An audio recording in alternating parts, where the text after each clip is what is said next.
السلام علیکم ورحمۃ اللہ وبرکاتہ۔ نحمده ونصلی علی رسولہ الکریم، اما بعد فاعوذ باللہ من الشیطان الرجیم، بسم اللہ الرحمن الرحیم، رب اشرح لی صدری ویسر لی امری واحلل عقدۃ من لسانی یفقہوا قولی۔ لقد من الله على المؤمنين إذ بعث فيهم رسولا من أنفسهم يتلو عليهم آياته ويزكيهم ويعلمهم الكتاب والحكمة وإن كانوا من قبل لفی ضلال مبین۔ قرآن مجید کی تلاوت اور سماعت کے وقت نیت کی تجدید کر لیجئے، اور ہم اللہ سبحانہ تعالیٰ سے دعا کرتے ہیں کہ اے اللہ تو ہمیں نفع مند علم عطا فرما، ہمیں قرآن کی اصل اور حقیقی سمجھ عطا فرما، ہمیں پاکیزہ رزق عطا فرما، ہمیں قبولیت والے عمل کی توفیق عطا فرما، ہمیں اس علم سے بچا لے جو ہمیں فائدہ نہ دے، اور اس دل سے ہم تیری پناہ میں آتے ہیں جو ڈرنے والا نہ ہو، اور ایسے نفس سے جو سیر ہونے والا نہ ہو، اور ایسی دعا سے جو قبول ہونے والی نہ ہو۔ آج ہم آغاز کریں گے انشاءاللہ سورۃ غافر کی آیت نمبر 38 سے۔ وقال الذي آمن يا قوم اتبعون أهدكم سبيل الرشاد يا قوم إنما هذه الحياة الدنيا متاع وإن الآخرة هي دار القرار من عمل سيئة فلا يجزى إلا مثلها ومن عمل صالحا من ذكر أو أنثى وهو مؤمن فأولئك يدخلون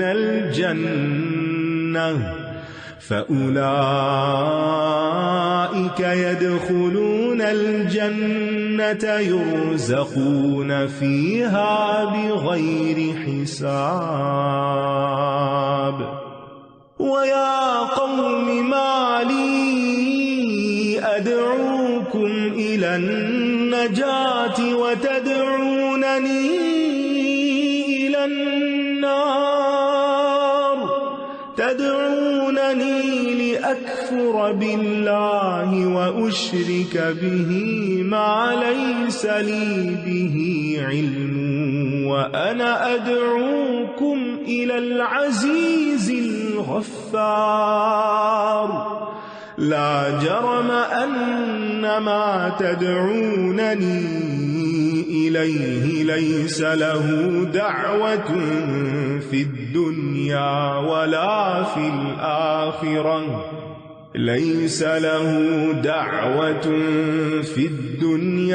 ولا في الآخرة وأن مردنا إلى الله وأن المسرفين هم أصحاب النار فستذكرون ما أقول لكم وأفوض أمري إلى الله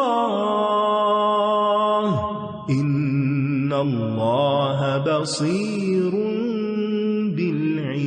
بالعباد فوقاه الله سيئات ما مكروا وحاق بآل فرعون سوء العذاب النار يعرضون عليها غدوا وعشيا ويوم تقوم الساعة أدخلوا آل فرعون أشد العذاب وإذ يتحاجون في النار النار فيقول الضعفاء للذين استكبروا إنا كنا لكم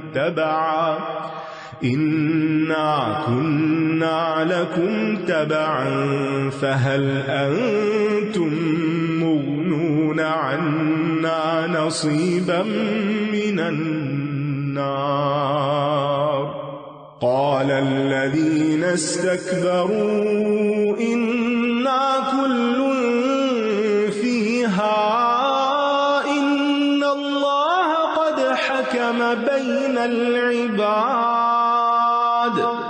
وقال الذين في النار لخزنة جهنم ادعوا ربكم يخفف عنا يوما من العذاب قالوا أولم تك تأتيكم رسلكم بالبينات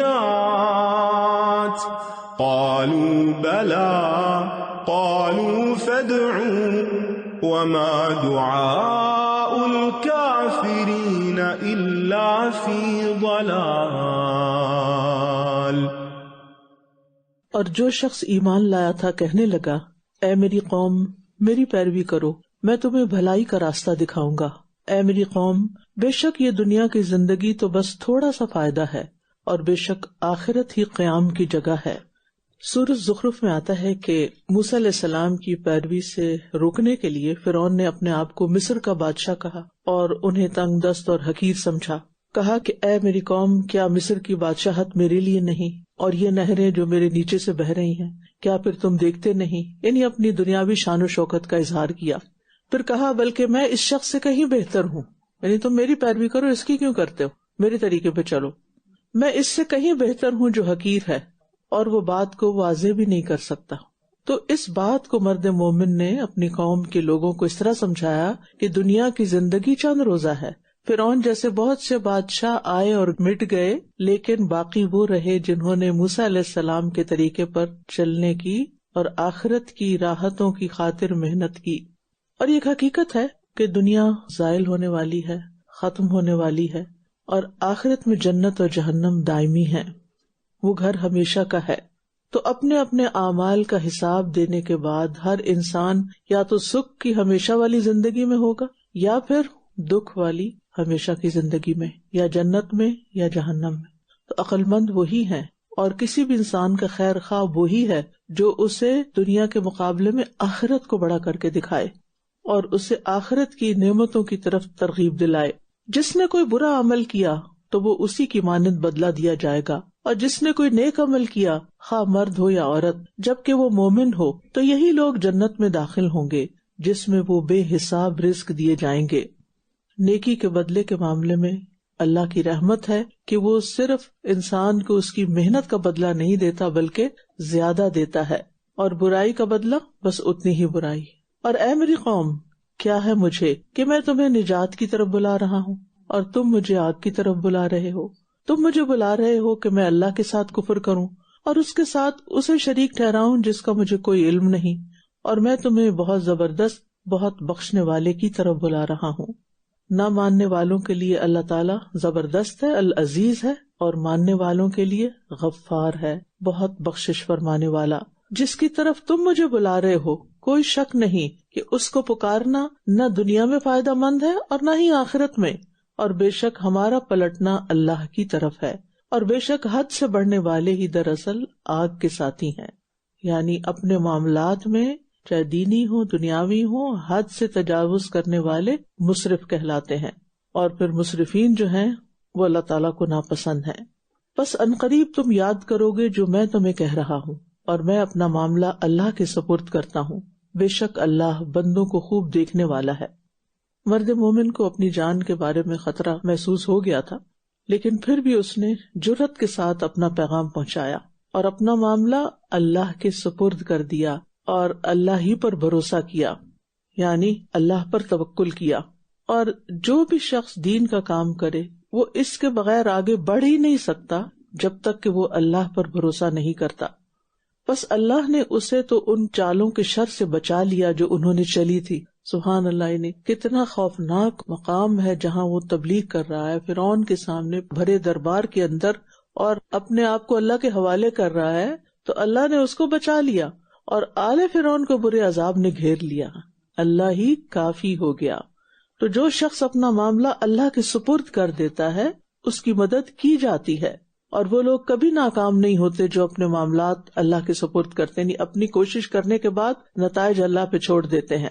سچا توکل دنیا اور آخرت میں راحت کا سبب ہے، پرسکون رہنے کا ذریعہ ہے اور کامیابی کا راستہ ہے. اور پھر یہ کہ حاقہ کا لفظ یہ ظاہر کرتا ہے کہ اس عذاب نے سب کو اپنی لپیٹ میں لے لیا، ان کا کوئی ایک شخص بھی نہیں بچا. اور فرعون اور اس کی طاقت اور اس کے وزیروں، مشیروں اور لشکروں کے مقابلے میں ایک مومن اپنے ایمان کی وجہ سے نجات پا گیا. اور غرق ہونے کا عذاب بہت برا عذاب ہے کہ انسان کا کچھ بھی نہیں بچتا، پورے کا پورا پانی میں. اور قوم نوح کے بعد پھر ان پر پانی کا عذاب آیا، تو ہمیں ڈوب کر مرنے سے پناہ بھی مانگنی چاہیے. رسول اللہ صلی اللہ علیہ وسلم کی دعا ہے، اللہم انی اعوذ بک من التردی والہدم والغرق والحریق واعوذ بک ان یتخبطنی الشیطان عند الموت. اے اللہ میں تیری پناہ چاہتا ہوں گر کر مرنے سے، دب کر مرنے سے، ڈوب کر مرنے سے، جل کر مرنے سے، اور میں تیری پناہ چاہتا ہوں اس سے کہ شیطان مجھے موت کے وقت بدحواس کر دے. وہ آگ ہے جس پر یہ صبح و شام پیش کیے جاتے ہیں، یعنی آل فرعون. عذاب برزخ کی طرف اشارہ ہے. اور جس دن قیامت قائم ہوگی حکم ہوگا آل فرعون کو شدید ترین عذاب میں داخل کر دو. اب آپ دیکھیے کہ یہ کتنی واضح دلیل ہے اس بات پر کہ مرنے کے بعد قیامت کے آنے سے پہلے پہلے بھی عذاب ہے. اور یہاں آگ کا عذاب ہے، ڈوبے پانی میں تھے لیکن آگ پر پیش کیے جاتے ہیں، آگ کا عذاب دیے جاتے ہیں. تو اس سے پتہ چلتا ہے کہ قبر کا عذاب ضروری نہیں کہ زمین کھود کر اس کے اندر جو قبر نام کی چیز بنائی جاتی ہے اسی میں ہو، چاہے کوئی کسی جانور کے پیٹ میں چلا جائے، چاہے اس کے پرکچے ہوا میں اڑ جائیں، پرندے کھا جائیں اس کو، یا پھر وہ پانی کے اندر مچھلیوں کے پیٹ میں چلا جائے، اس سے کوئی فرق نہیں پڑتا. اس سے پہلے میں بتا چکی ہوں کہ روح دو طرح کی ہوتی ہے، ایک نفسانی اور ایک حیوانی.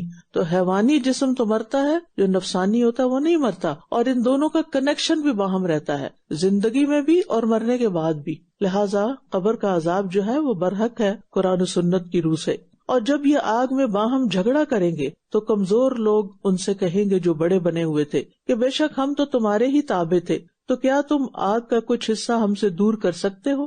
جو لوگ بڑے بنے ہوئے تھے وہ کہیں گے ہم سب ہی اس میں ہیں، بے شک اللہ بندوں کے درمیان یقیناً فیصلہ کر چکا ہے. تو یہاں پر قوموں کے لیڈروں اور رہنماؤں کے لیے ایک بڑا سبق ہے کہ اگر وہ جانتے بوجھتے ہوئے اپنی اور اپنی قوم کی جانیں خطرے میں ڈالتے ہیں تو دنیا میں بھی ذلیل ہوں گے اور آخرت میں بھی عذاب دگنا ہوگا. اپنے بوجھ اور اپنے بوجھوں کے ساتھ اوروں کے بوجھ بھی اٹھائیں گے جن کو انہوں نے گمراہ کیا ہوگا. اور جو لوگ نااہل ہوتے ہیں اور علم نہیں رکھتے اور پھر وہ لیڈر بن بیٹھتے ہیں، ان کو اس سے ڈرنا چاہیے کہ کسی کی رہنمائی کرنے سے پہلے خود پختہ علم حاصل کرے، اپنی اصلاح کرے اور پھر کسی اور کو اس رستے پر لگائے، ورنہ جس رستے پہ وہ لگے گا اور درست نہ ہوا تو جو کچھ وہاں وہ کرے گا اس کی پکڑ بھی تم پر ہوگی. اور جو لوگ آگ میں ہوں گے جہنم کے دربانوں سے کہیں گے کہ اپنے رب سے دعا کرو کہ وہ ہم سے کسی ایک دن میں عذاب میں کچھ کمی کر دے. وہ کہیں گے کیا تمہارے رسول تمہارے پاس واضح دلائل لے کر نہیں آئے تھے؟ وہ کہیں گے کیوں نہیں؟ وہ جواب دیں گے پھر تم دعا کرو، اور کافروں کی دعا تو اکارت ہی ہے، یعنی جہنمیوں کی پکار کا کوئی جواب نہ دیا جائے گا. یعنی جہنمی لوگ داروغ جہنم یعنی مالک کو پکاریں گے تو وہ 40 سال تک جواب ہی نہیں دے گا، اور جب جواب دے گا تو بس اتنا کہے گا تم یہیں رہنے والے ہو، تمہاری کوئی فریاد نہیں سنی جائے گی. پھر وہ اپنے رب کو ڈائریکٹ پکاریں گے کہ یا رب ہمیں اس سے نکال دے، اگر ہم نے دوبارہ کیا تو ہم ظالم ہوں گے. تو وہ انہیں دنیا کی طرح جواب نہیں دے گا، وہ فرمائے گا اس میں ذلیل و خوار ہو کر پڑے رہو، کوئی بات نہ کرو. پھر لوگ مایوس ہو جائیں گے، اور مایوسی جو ہوتی ہے نا وہ بہت بڑا عذاب ہوتی ہے، چاہے دنیا میں ہو یا آخرت میں.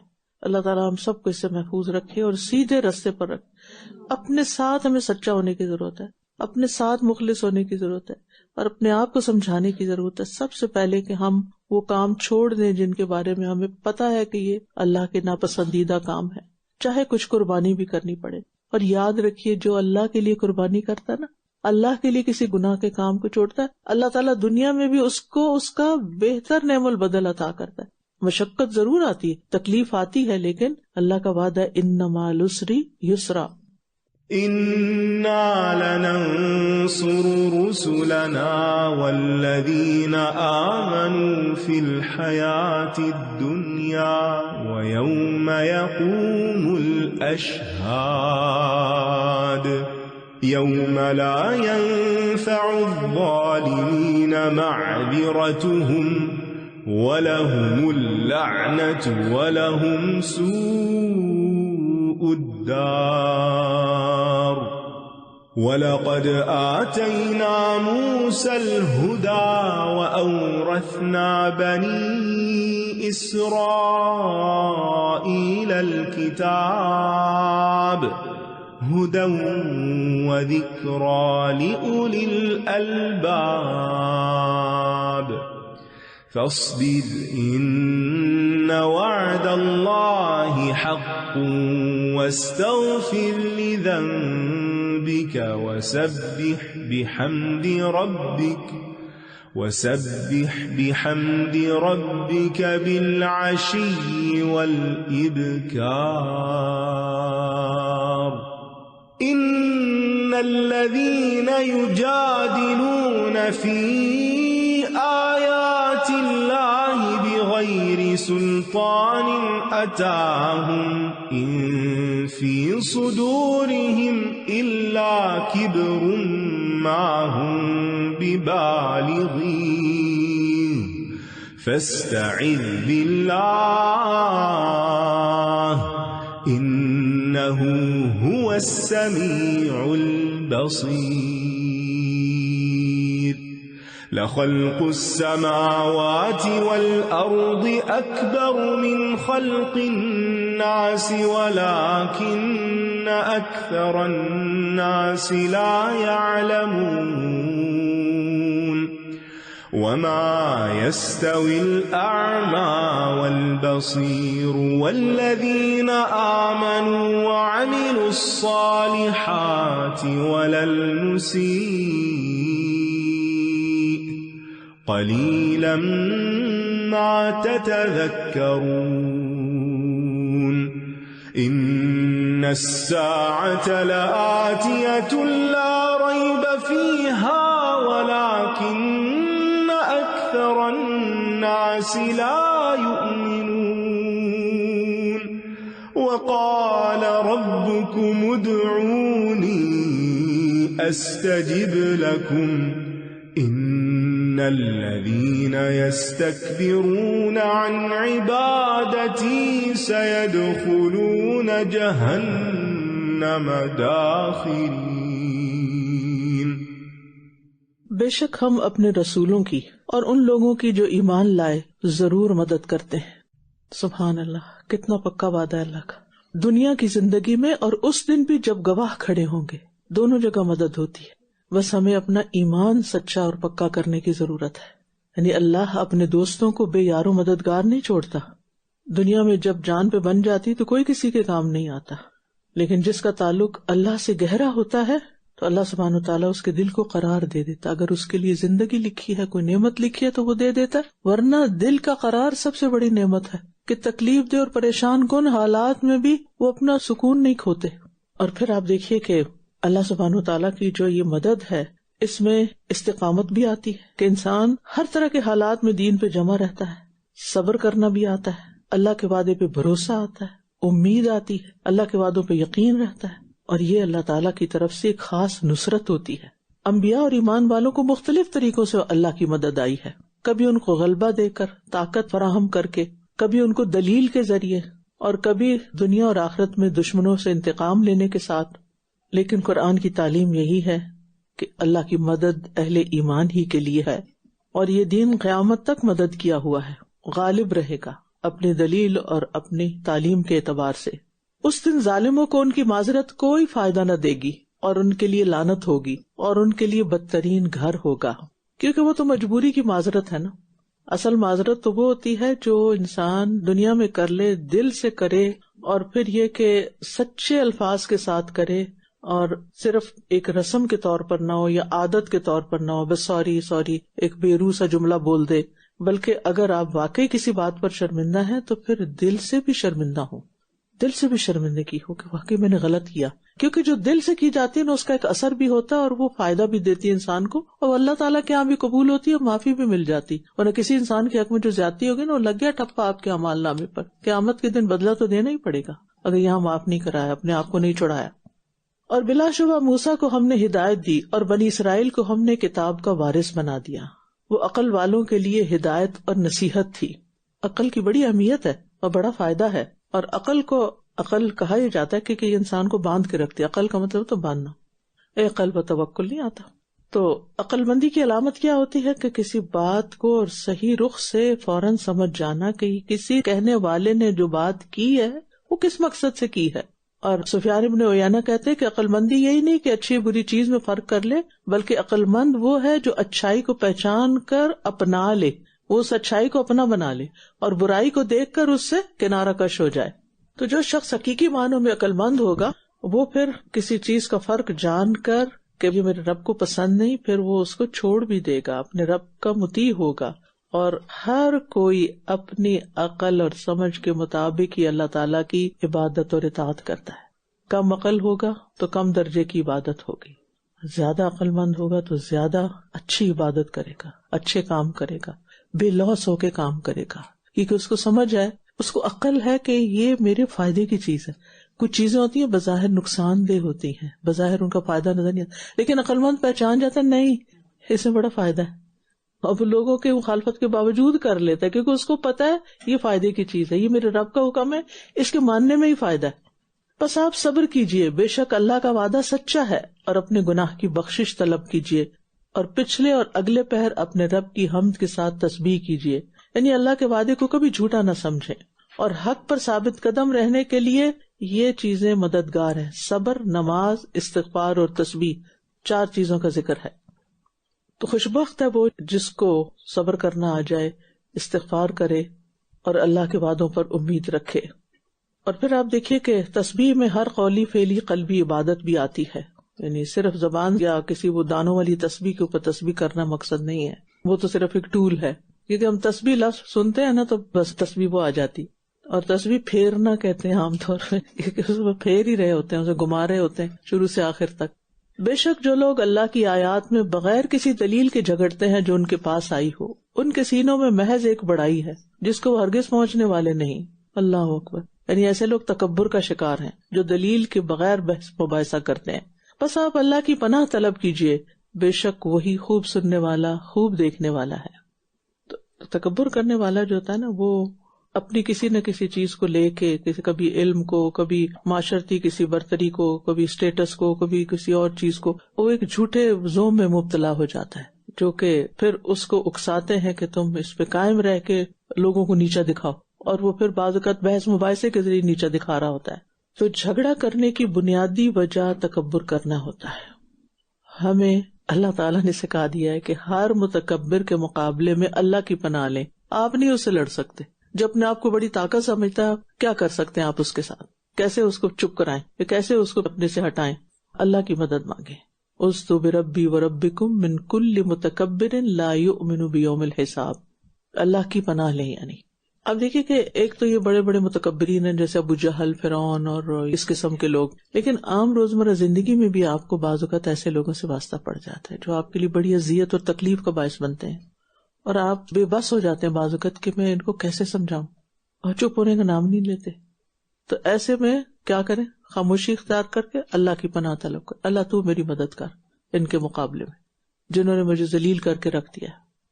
یقیناً آسمانوں اور زمین کا پیدا کرنا انسانوں کو پیدا کرنے سے زیادہ بڑا کام ہے، لیکن اکثر لوگ علم نہیں رکھتے۔ یعنی کائنات کی حقیر چیزوں میں بھی عبرت اور غور و فکر کی دعوت ہے، تو جو بڑی چیزیں ہیں ان کا کیا حال ہے؟ اللہ نے اپنی کتاب میں مچھر، مکھی، مکڑی کی مثالیں دی ہیں اور ان پر غور و فکر کرنے کے لیے کہا ہے، جو اپنی حقارت کے باوجود غور و فکر کے لائق ہیں۔ تو جو آسمان اور زمین اور باقی چیزیں ہیں اور خود انسان کی اپنی ذات، اگر انسان اسی میں غور و فکر کرنے لگے تو اللہ کی عظمت کو پالے. اور اندھا اور دیکھنے والا برابر نہیں، اور نہ ہی وہ لوگ جو ایمان لائے اور انہوں نے نیک عمل کیے اور برائی کرنے والے برابر ہو سکتے ہیں. کتنی کم تم نصیحت حاصل کرتے ہو. یہاں اندھے کا ذکر بینا کے ذکر سے پہلے کیا گیا ہے. ویسے تو دیکھنا جو ہے وہ زیادہ اشرف ہے، لیکن یہاں بینا سے مراد جو ہے وہ مومن ہے. تو پیچھے جھگڑا کرنے والوں کی بات ہوئی نا، تو پھر اس اعتبار سے ان کا ذکر آ گیا، اور پھر ایمان والوں کا. بے شک قیامت ضرور آنے والی ہے جس میں کوئی شک نہیں، لیکن اکثر لوگ ایمان نہیں لاتے. اللہ، لوگوں کی اکثریت کو پتہ ہی نہیں کل کا دن کیسا آنے والا ہے. اور تمہارے رب نے فرمایا مجھ سے دعا کرو، میں تمہاری دعا قبول کروں گا. بے شک وہ لوگ جو میری عبادت سے تکبر کرتے ہیں ان قریب وہ ذلیل و خوار ہو کر جہنم میں داخل ہوں گے. دعا کا لفظی مطلب ہوتا پکارنا، التجا کرنا، مدد طلب کرنا. اور ہمارے دین میں دعا کیا ہے؟ اپنی ساری ضروریات، حاجات اپنے خالق و مالک کے سامنے رکھنا اور اس کو پکارنا. اور یہ امت محمد صلی اللہ علیہ وسلم کا خاص اعزاز ہے کہ انہیں دعا مانگنے کا حکم دیا گیا ہے اور قبولیت کا وعدہ کیا گیا ہے. اور جو دعا نہ مانگے، تکبر کرے، اس کے لیے وعید آئی ہے. پہلے انبیاء کو حکم ہوا کرتا تھا کہ آپ دعا کریں، اور ہماری امت کے تمام لوگوں کو حکم ہوا کہ وہ دعا کریں. اور دعا نہ کرنا تکبر کی علامت ہوتی ہے، اور دعا نہ مانگنے والے سے اللہ تعالیٰ ناراض ہوتا ہے. اور دعا ہمارا کام ہے، قبول کرنا اللہ کا کام ہے، لیکن اس کے ساتھ انسان کی امید بڑھ جاتی ہے، کیونکہ جسے دعا کی توفیق ہو گئی اس کے لیے قبولیت کا بھی ارادہ کر لیا گیا. کیونکہ اللہ تعالیٰ فرماتے ہیں وَقَالَ رَبُّكُمُ ادْعُونِي أَسْتَجِبْ لَكُمْ وَإِذَا سَأَلَكَ عِبَادِي عَنِّي فَإِنِّي قَرِيبٌ أُجِيبُ دَعْوَةَ الدَّاعِ، یعنی جو پکارتا ہے میں اس کی پکار کا جواب دیتا ہوں. تو قبولیت ساتھ ہی بات ہو گئی. لیکن اس کے درجات ہوتے ہیں نا قبولیت کے، اور لیولز ہوتے ہیں. کوئی فوراً قبول ہو جاتی ہے، کوئی لیٹر آن قبول ہوتی ہے، کوئی آخرت کے لیے رکھ دی جاتی ہے، اور وہ سب سے بڑی قبولیت کی جگہ ہے. اور ویسے رات کی آخری گھڑیوں میں زیادہ قبولیت ہوتی ہے، اور بھی قبولیت کے کئی مقامات ہیں. اور پھر یہ کہ جو اللہ کی عبادت سے تکبر کرتے ہیں، دعا نہیں کرتے، اللہ کے آگے جھکتے نہیں، پھر قیامت کے دن وہ ذلیل و خوار ہوں گے. حضرت علی کہتے ہیں جو اللہ کی معصیت سے لذت حاصل کرے گا اللہ تعالیٰ اسے ذلیل و رسوا کر دے گا، یہ دنیا میں بھی اور آخرت میں بھی. گناہوں میں لذت تلاش نہ کریں. اگر کسی گناہ میں آپ کو مزہ آ رہا ہے نا تو بس توبہ کر لیں، کیونکہ اس کے نتیجے میں کوئی ذلت آئے گی، اور وہ لذت وقتی ہے.